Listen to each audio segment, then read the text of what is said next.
Here we are in York, South Carolina with the infamous Herbert, cowboy, coward, the villain off of Deliverance.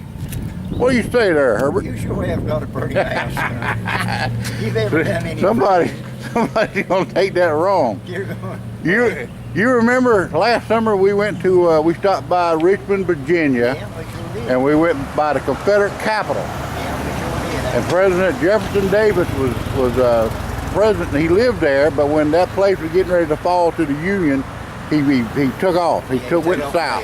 Yeah. Yeah, me and you went through all that house there. Yeah, we went through that, and it was nice. And on the way south, he stopped at a place in Fort Mill, which is right up the road, 30 minutes, away. But that was his last cabinet meeting.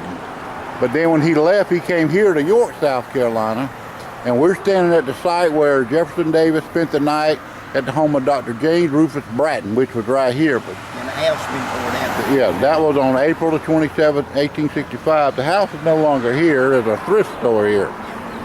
But he spent the night in Fort Mill, and of course they were in a wagon, a buggy, and a horse. No telling how long it took him to get here, but he stayed here overnight, and then he left here, and he went towards Georgia. I believe he eventually got arrested when they caught him when he went into Georgia. Yeah, But he spent the night here. Yeah. But I wanted to bring you here because we had been to his White House in Richmond, Virginia. That was, the original White House. Yeah.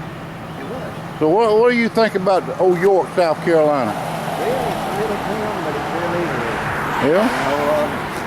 Things here, we've been to gun store. We've been a lot of places.